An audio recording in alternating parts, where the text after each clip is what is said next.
Vamos ficar de pé então. Vamos abrir a palavra de Deus nessa noite. Há um texto muito importante que eu quero ver com vocês. Está no Evangelho de Jesus Cristo, conforme o relato de Lucas, capítulo 14. Abra comigo aí, por favor. Evangelho de Jesus Cristo, conforme o relato de Lucas, capítulo 14. Hoje eu quero ver com vocês algumas lições de uma parábola maravilhosa. Maravilhosa. Nós vamos ler nesta noite dos versículos 14, 15 até o 24. Como sempre, você vai manter a Bíblia aberta no texto depois. Que texto rico. Vamos ler aí todos juntos, a partir do versículo 15. Achou, irmãos? Tudo bem aí? Diz assim o texto: Ora, ouvindo tais palavras, um dos que estavam com ele à mesa disse-lhe: Bem-aventurado aquele que comer pão no reino de Deus. Ele, porém, respondeu: Certo homem deu uma grande ceia e convidou muitos. À hora da ceia enviou seus servos para avisar aos convidados: Vinde, porque tudo já está preparado. Não obstante, todos a uma começaram a excusar-se. Disse o primeiro: Comprei um campo e preciso ir vê-lo. Rogo-te que não me tenhas por excusado. Outro disse: Comprei 5 juntas de bois e vou experimentá-las. Rogo-te que não me tenhas por excusado. E outro disse: Casei-me, por isso não posso ir. Voltando o servo, tudo contou ao seu senhor. Então, irado, o dono da casa disse a seu servo: Sai depressa para as ruas e becos da cidade e traze para aqui os pobres, aleijados, os cegos e coxos. Depois lhe disse o servo: Senhor, feito está como mandaste, e ainda há lugar. Respondeu-lhe o Senhor: Sai pelos caminhos e atalhos e obriga a todos a entrar, para que fique cheia a minha casa. Porque vos declaro que nenhum daqueles homens que foram convidados provará a minha ceia. Senhor, eu quero te louvar por esse culto aqui. É um tempo de ceia, um tempo para a igreja do Senhor, para os seus filhos. Abençoe cada um de nós, abençoe os que estão aqui e os que estão em casa, e que seja um tempo maravilhoso para cada pessoa que está aqui, para cada um que há de me ouvir depois. Abençoa esse tempo, e que o teu Espírito Santo, que convence o homem do pecado e do juízo e da justiça, abra-nos os olhos. É a minha oração em Cristo Jesus. Amém. Amém. Pode se sentar, por favor.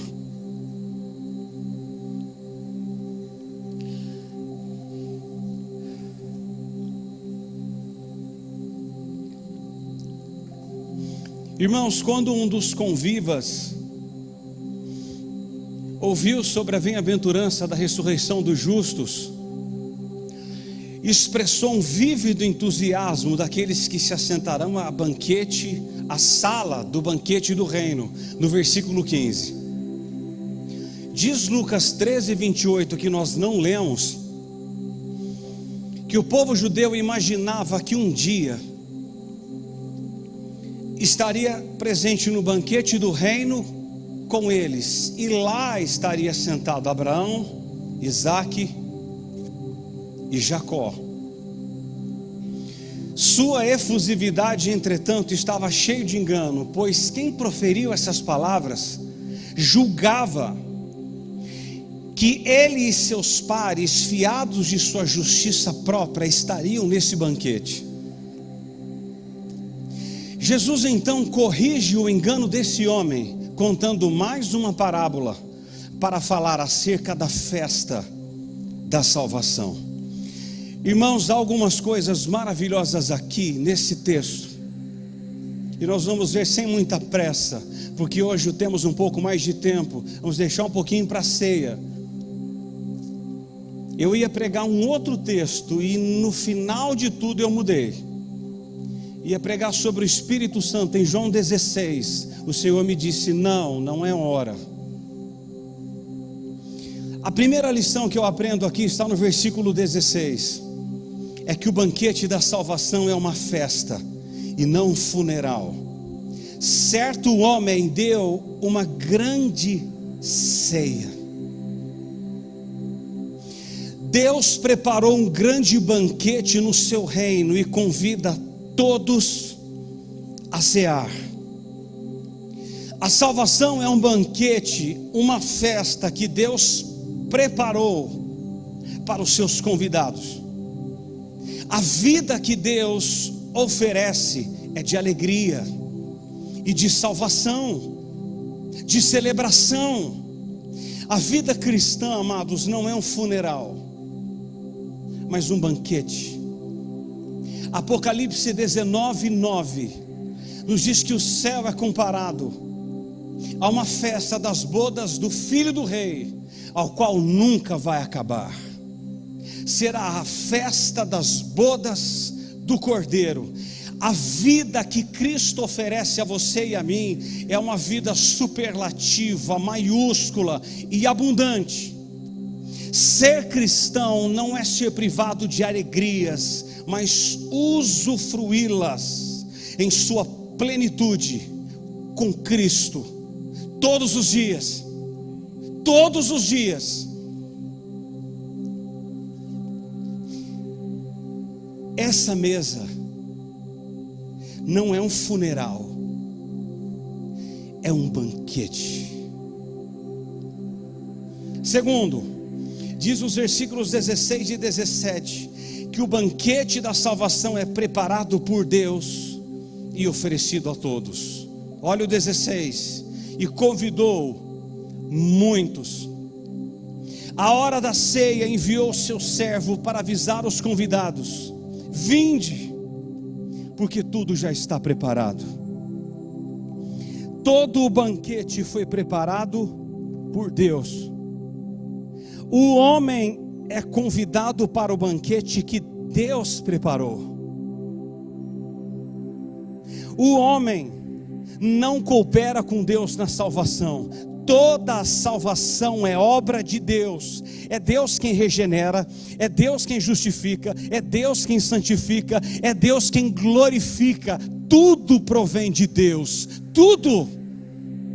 Deus preparou tudo. O homem não é salvo por seu esforço próprio, e sim por aceitar o convite da graça. Ele continua convidando todos os dias, todos. Agora aqui no texto, Jesus elenca 3 razões eloquentes para os convidados virem ao banquete da salvação.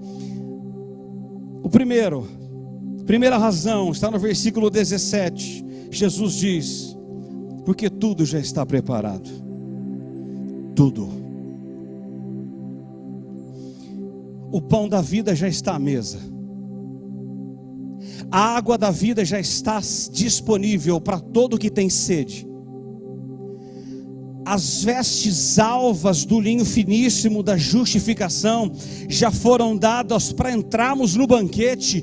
Tudo já está preparado. Tudo.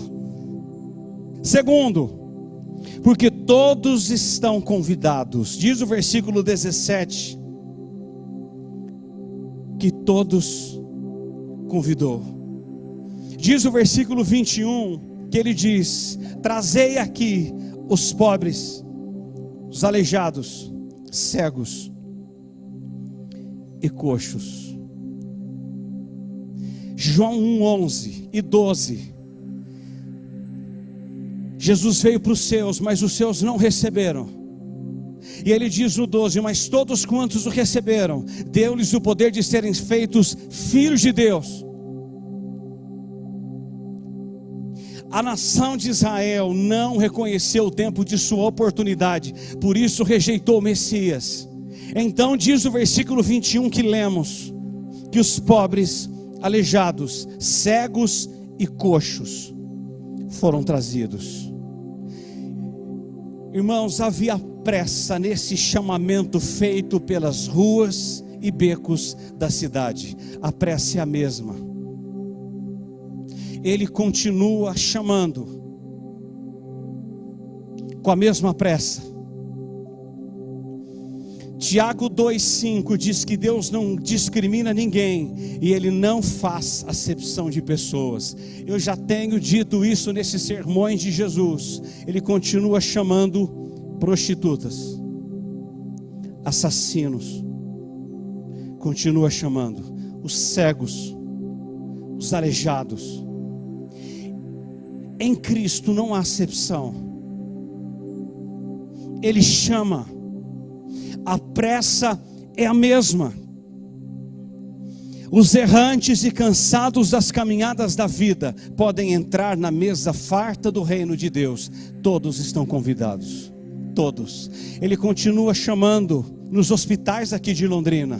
Ele continua chamando homens nas UTIs. Ele continua chamando homens nos bares, nos guetos, nas festas mundanas. Ele chama. Você está convidado. Venha sentar-se comigo na mesa de Jesus. Terceira razão. Olha o versículo 22. Porque ainda há lugar. Ainda há lugar. Irmãos, naquela mesa, na mesa do rei, há lugar para os que têm fome do pão da vida e para os que têm sede da água da vida. Há lugar. Há lugar para aqueles que ainda nunca ouviram falar do Senhor. Há lugar. Há lugar para aqueles a quem você tem orado dia e noite, chora e chora. Há lugar para esses. Há lugar. Jesus diz: ainda há lugar. Ainda há lugar naquela mesa. Não se esqueça disso. Ainda há lugar. Esse texto ele linka com Apocalipse 6:11, quando ele diz que enquanto não se completar o número de convidados, Jesus não virá. Irmãos, enquanto todos não se assentarem à mesa daqueles que foram convidados, Jesus não volta. Não volta. Enquanto não se completar o número, Ele não volta. Agora, como é possível entrar no tempo Kairos de Deus? Já pensou nisso? Como a igreja pode entrar nesse tempo de Deus simples, anunciando o Evangelho? Anunciando há lugar. Há lugar na mesa. Há lugar no banquete. Por isso, Mateus 24:14, Jesus diz que o Evangelho precisaria ser pregado em todo o mundo, e então viria o fim. Amados, quanto maior a rapidez das pessoas ouvirem do Evangelho, Jesus volta. Nós, com todo o fôlego, precisamos sair e dizer: ainda há lugar. Ainda há lugar. Devemos ir até os confins do nosso fim do mundo, onde nós formos e colocarmos os pés. Esse precisa ser o anúncio. Ainda há lugar. Você pode se assentar com Ele na mesa. Há lugar. Há lugar na mesa. Quem convida? Jesus. Ele convida. Esse não é um convite da terra, Rúbia, mas do céu. E qual convite? Há lugar. Há lugar. Há lugar. Há lugar. Há lugar. Agora, Jesus elenca no texto 3 razões para se aceitar o convite. Agora, Ele dá 3 desculpas apresentadas pelos convidados para não irem ao banquete. Irmãos, atente-se aqui. se é mais atual do que o jornal da semana passada. Atente-se. A primeira desculpa está no versículo 18, acompanhe. A primeira. Deixa eu tomar uma água que agora vai ser interessante.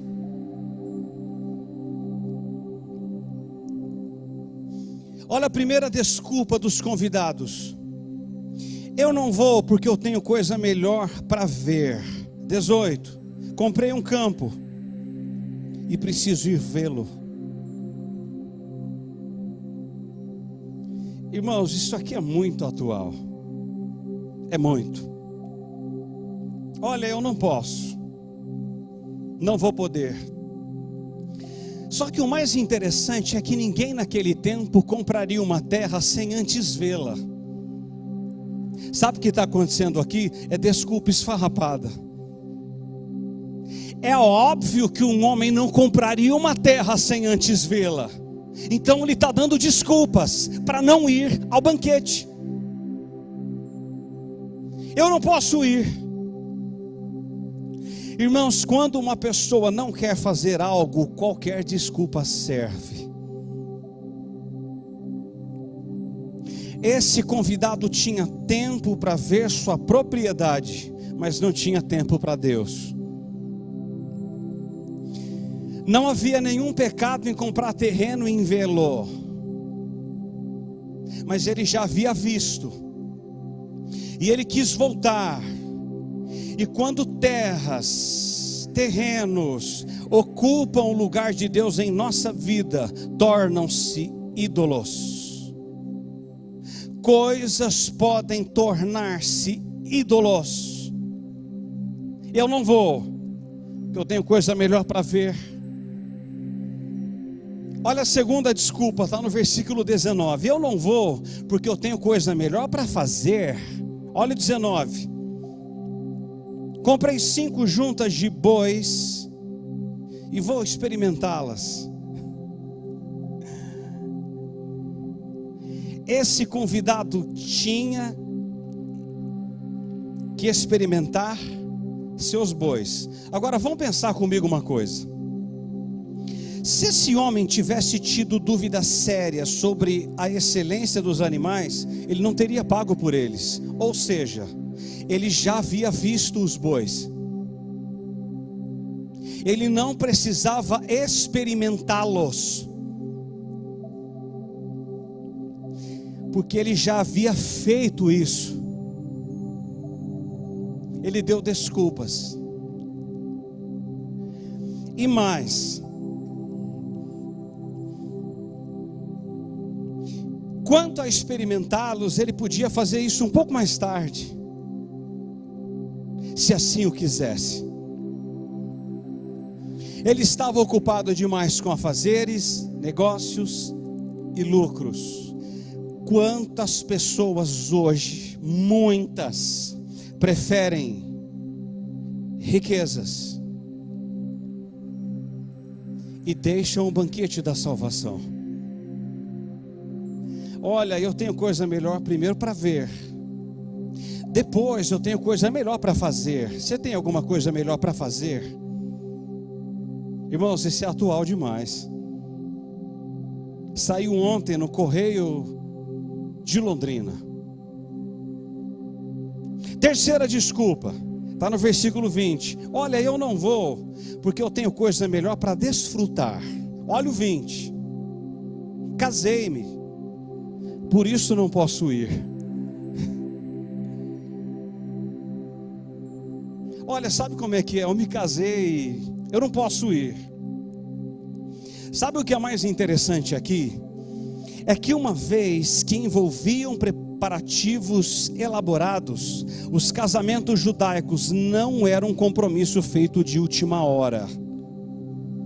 Não. De modo que esse homem sabia há muito tempo quando ele se casaria.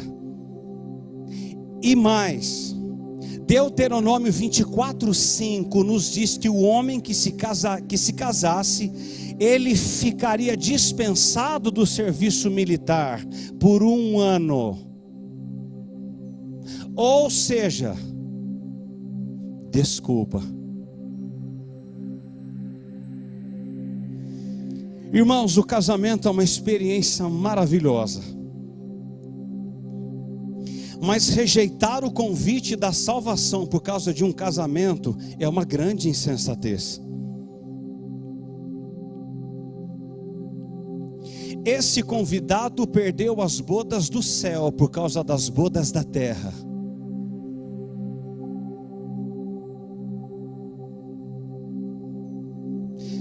Já pensou, Pedro, você e a Laís? Deixa eu pegar vocês. Não vou pegar não. Olha, eu vou me casar, você sabe como é, eu não vou poder ir ao banquete. Não posso.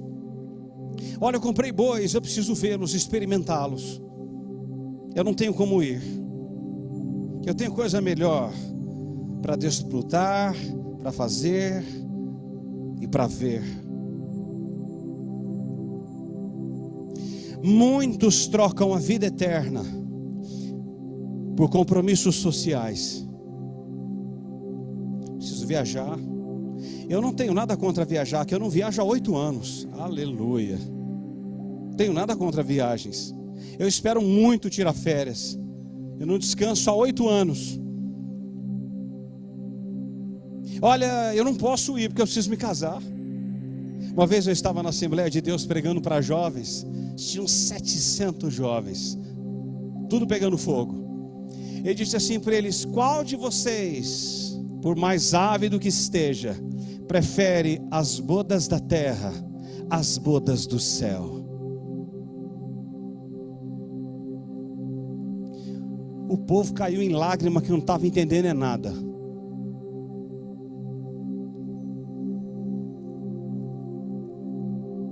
Nós não vamos por quê? Terceiro lugar, eu aprendo ainda nos versículos 18 ao 20 que o banquete da salvação é rejeitado pelos convidados. Rejeitado.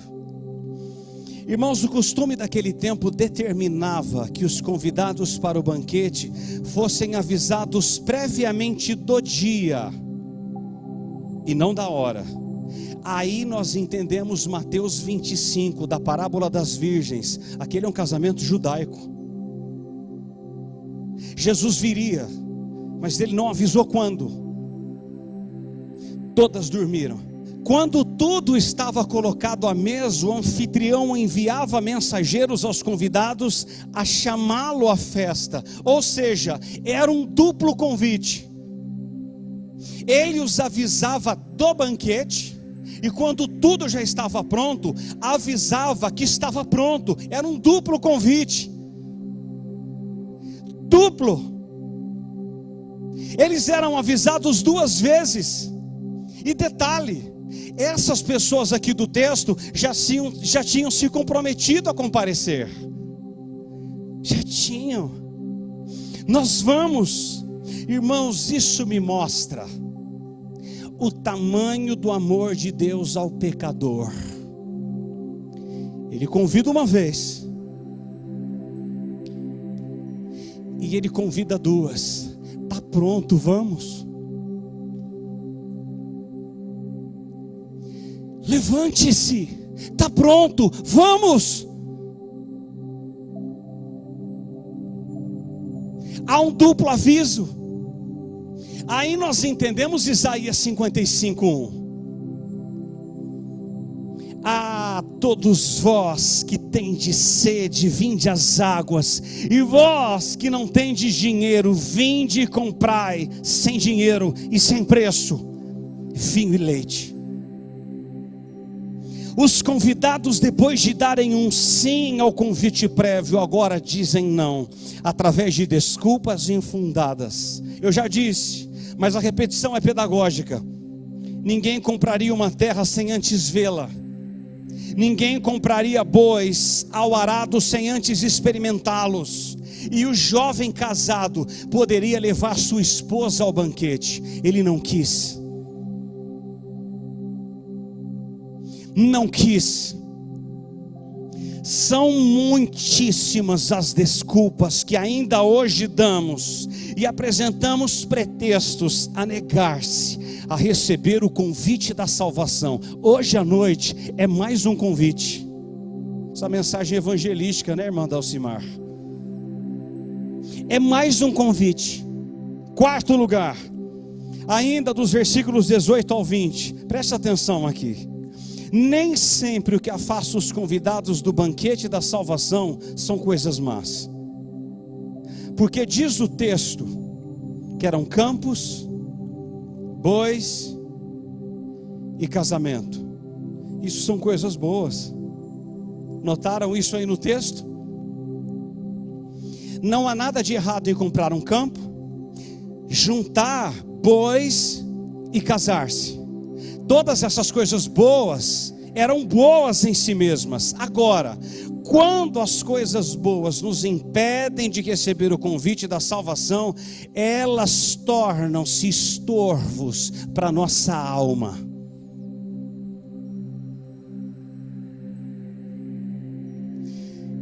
Não são apenas vícios degradantes e pecados escandalosos que mantêm as pessoas longe do reino de Deus, mas as coisas boas. Que interessante!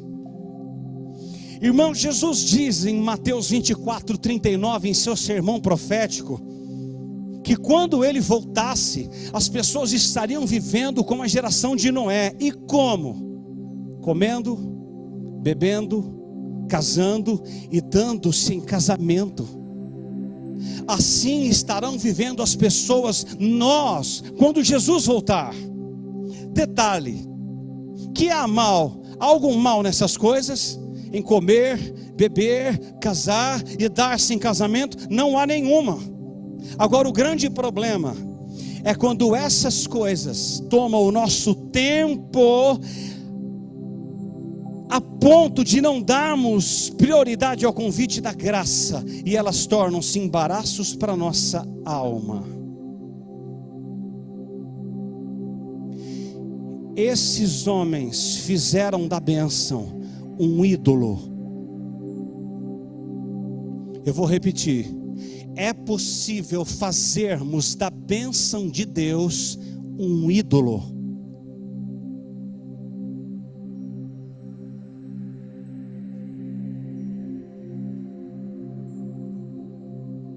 Escute, é possível eu fazer das coisas que Deus me deu maldição. Irmãos, vocês estão aqui nessa noite? Isso é sério.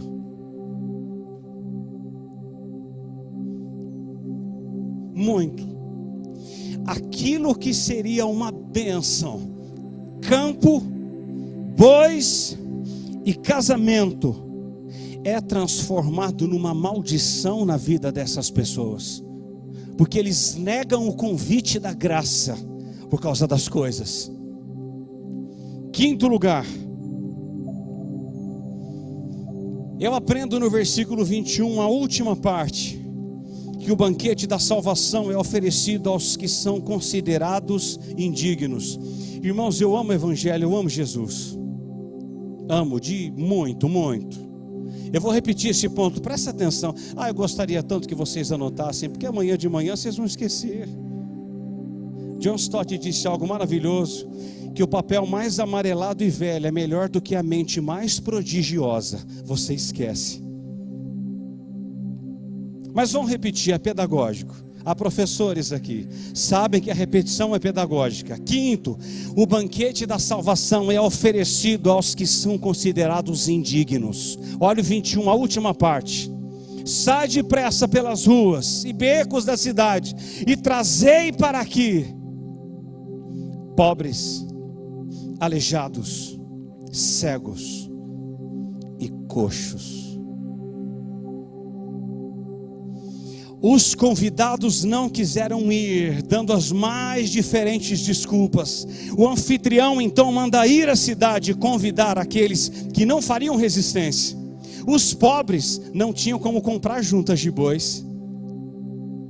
Os cegos não tinham condições de experimentar uma propriedade. E os coxos e aleijados dificilmente se casariam. Jesus diz: chama-os. chama-os. Seria um grupo de solitários e famintos, felizes por comer. Aqui, nos evangelhos, nós vamos ver em Paulo, em vários textos, que Jesus abriu as portas para todos os povos, de todas as etnias, de todas as raças, de todas as cores e de todas as nações. Jesus às vezes manda chamar quem não queremos que seja chamado. Não, Jesus, esse não. Tem certeza? Tem certeza? O senhor não errou? Não, não pode ser. Não pode ser, não. João 8, ele convidou uma adúltera. João 19, ele convidou um ladrão chamado Zaqueu. João 5, ele convidou um paralítico, o cura e o convida. João 9, ele chama um cego de nascença, depois de abrir-lhes os olhos. Jesus continua chamando. Agora, esses convidados, como os convidados do texto aqui, precisam ser tomados pela mão e levados à sala do banquete. Quem tem que levá-los? Eu e você. Irmãos, nós não podemos colocar uma faixa na porta de entrada da nossa igreja e dizer: culto evangelístico. Não. Não. Russell Shedd diz: a igreja que não evangeliza, ela precisa ser evangelizada. Esse papel Jesus não vai fazer por nós. Nós precisamos pegar na mão das pessoas e levá-las até a sala do banquete e dizer: coma. Jesus não vai voltar aqui para fazer. Nós precisamos fazer. Nós precisamos abrir a nossa boca e fazer.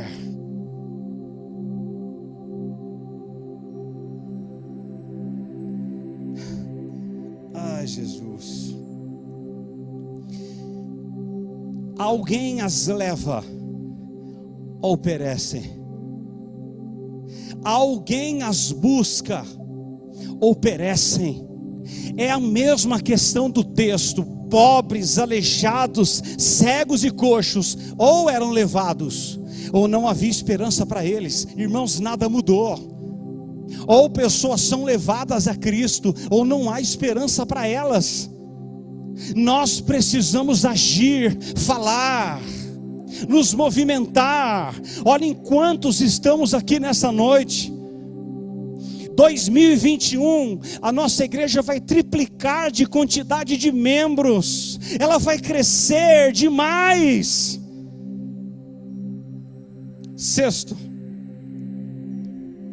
eu aprendo nos versículos 22 e 23 que enquanto houver um lugar na mesa deste banquete, a ordem é forçar as pessoas a entrar. Olha o 22. Senhor, feito está como mandaste, e ainda há lugar. Respondeu-lhe o Senhor: sai pelos caminhos e atalhos, e obriga a todos a entrar, para que fique cheia a minha casa. Eita, meu Pai. Irmãos, esse é o coração de Deus. Saia pelos atalhos, pelos caminhos, e obriga todos a entrar. Agora o anfitrião manda seus mensageiros ir para os caminhos e encruzilhadas, forçando as pessoas a entrarem na casa do banquete. Preste atenção aqui. Essa palavra forçar no grego, irmão, tudo é grego. Tudo. Palavra forçar aqui no grego é que essas pessoas não seriam obrigadas a entrar pela força do braço, mas pela persuasão do amor.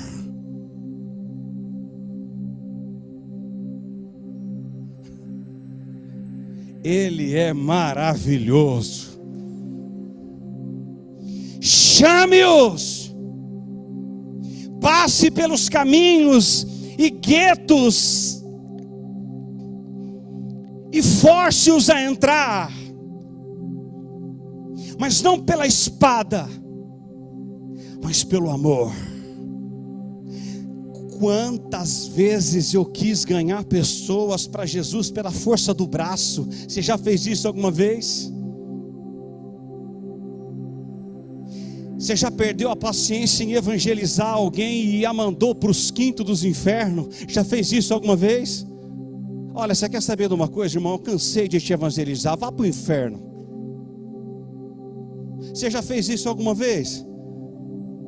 Olha, você quer saber de uma coisa? Vá para o lugar onde você nunca deveria ter saído. E aí nós viramos as costas, todos cheios do Espírito Santo. Não. Irmãos, não. Ao sair, Jesus diz que nós temos a maior de todas as mensagens. E qual é? Há lugar. Há lugar.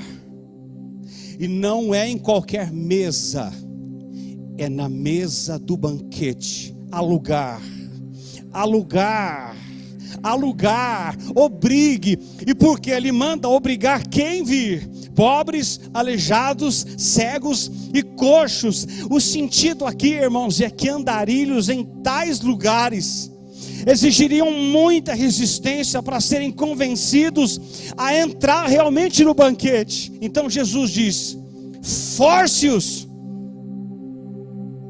obrigue-os a vir com amor, com graça, com amor. O servo não deveria aceitar a resposta não. A casa deveria ficar cheia. Eu e você precisamos continuar convidando pessoas com amor. Amor. Amor. Sétimo lugar. Eu aprendi no versículo 23 que há mais anseio em Deus em ver o pecador salvo do que o próprio pecador em ser salvo. O 23 nos demonstra isso, irmãos. Na verdade, esse texto está dizendo algo que eu tenho dito a vocês desde o princípio dos textos de Jesus. Ninguém vai a Jesus se o Espírito Santo não falar, tocar, e a partir dali a pessoa decidir-se por Jesus. O homem é mau e ele não pode ir a Cristo por si só. Impossível. Impossível. Se ele, com essa obra da graça, não tocar o homem. Atos 16:14 diz que Jesus abriu o coração de Lígia, não para que ela fosse salva, mas para que ela entendesse o que Paulo pregava. Ele abriu o coração não para salvação. Amado, nem coração você abre a princípio, só depois. Não é o homem que abre coração, e sim depois dessa voz falar com o homem e ele tomar a decisão depois. Enquanto havia lugar na sala do banquete, a ordem era buscar alguém. Nenhuma cadeira poderia ficar vazia. Deus tem pressa em salvar, essa é a pressa de Deus em salvar. Ele é rico em misericórdia. Amados, se tem um texto que me choca na antiga aliança, é Ezequiel 18, 23. O profeta diz assim: acaso tem prazer Deus na morte do ímpio, senão que ele se arrependa e viva? Deus não quer que o ímpio continue com a vida que ele está. Deus não quer que talvez o seu filho que está afastado continue assim. Ele não quer. Deus não tem prazer que um ímpio feche os olhos aqui e vá para o lago de fogo. Ele não tem prazer nisso. Deus não tem prazer na morte do ímpio, senão que ele se arrependa e viva. Lucas 15, 7 diz que a festa no céu, quando um pecador se arrepende. Não houve no céu festa no céu quando o paralítico andou. Não houve festa no céu quando Lázaro ressuscitou. Mas houve festa no céu quando um se arrependeu. Eu encerro. Preste atenção aqui. Eu aprendo no versículo 24 que o banquete da salvação fechará suas portas aos que fecharam o coração ao convite da graça. Irmãos, há um texto muito mal interpretado por muita gente. É Hebreus 3, versículos 7 e 8. O autor diz assim: hoje, se ouvirdes a sua voz, não endureçais o vosso coração. Irmãos, antes de endurecer o coração, acontece o quê?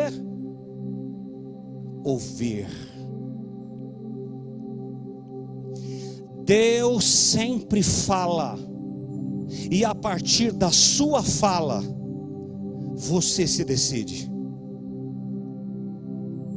Se Deus não abrir o coração, é lago de fogo para todos nós, todos.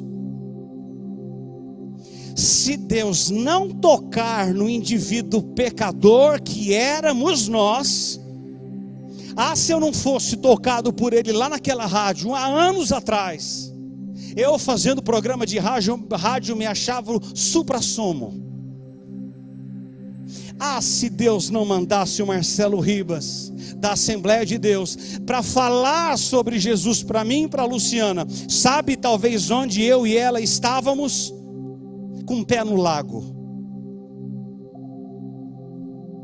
Mas com um pé lá e o outro em cima, só esperando a trombeta ressoar ou o coração parar de bater. Irmãos,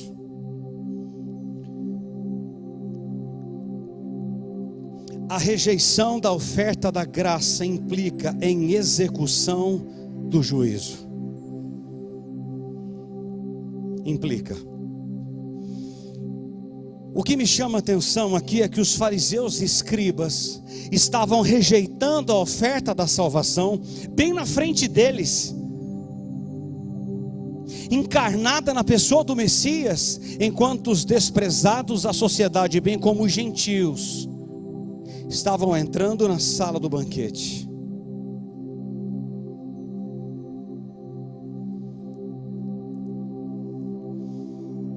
Que terrível realidade é recusar a oferta da graça e ficar de fora. Irmãos, naquele dia Deus não dará um jeitinho e todos serão salvos.